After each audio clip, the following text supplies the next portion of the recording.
Could be a little bit better, guys, but there's our pot hook. Whoops.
There's our pot hook, guys. There is our V-notch. And right underneath of that is our 7-notch for a tent stake.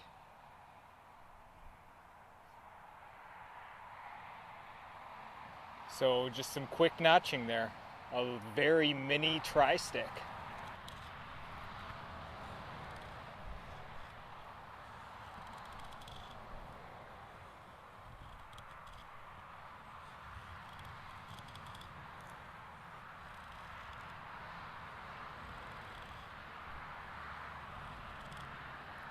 All I'm doing now, guys, because of the results I was getting on this particular type of wood, I'm just maneuvering the knife, starting from the end, and if the end works all the way down, I'll take it. If not, I'm just slowly moving it out. See that? Or moving it in, however you want to see it. I start at the end, and I manipulate the curl by kind of moving the blade towards the handle as it's curling. Just something you can kind of use if the wood you're using is giving you a hard time, depending on the condition of the wood. A few different variables.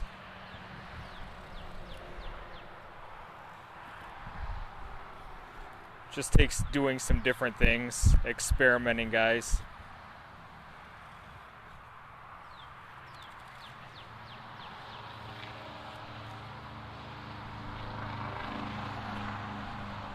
Alright, this is what we got on the stick.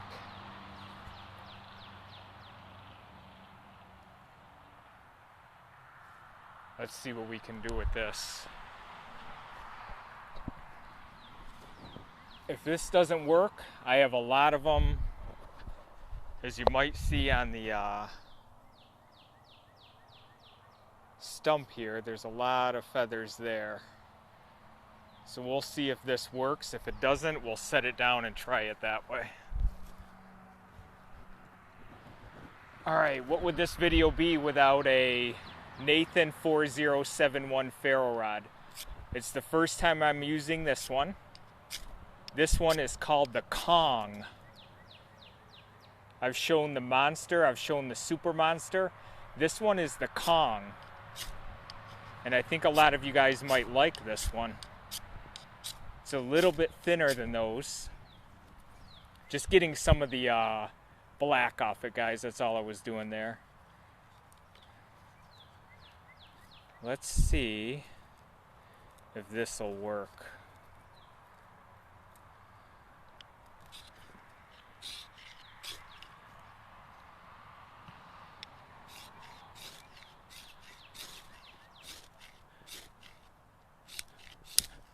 Whoops. Alright, well, let's switch up our methodology here.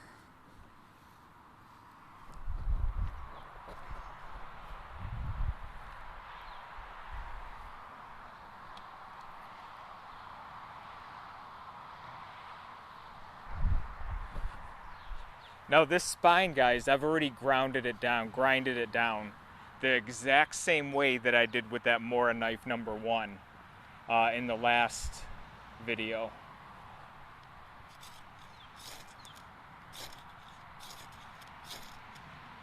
And there we go. Now this is another big advantage, guys, to having a squared off spine on your knife. You can actually scrape the wood, and fat wood works the best for this, but any dried up type of wood's gonna work just fine. You can get these fine shavings and use the fine shavings to get the fire going to assist with your feather sticks or assist with your fire starting capabilities.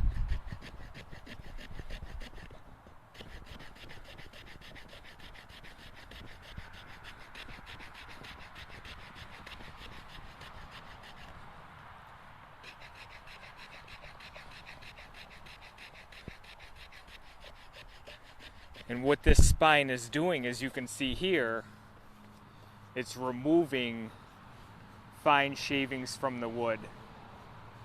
It's better to do it on a surface area, not a stump that has a lot of cracks in it like I'm doing. That's probably going to work a lot better for you.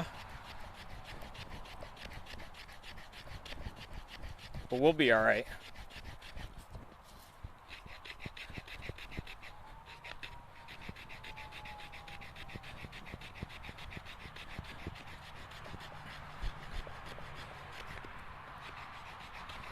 So you just want to take your time and get as much of that as you can.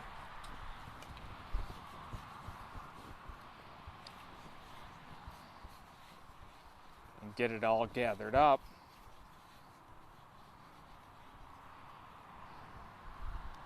This stuff here is going to take a spark nicely from our Kong ferro rod.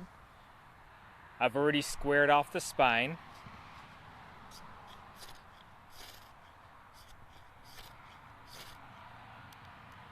There you go, guys. Can you see that? That's what those fine shavings are going to do for you.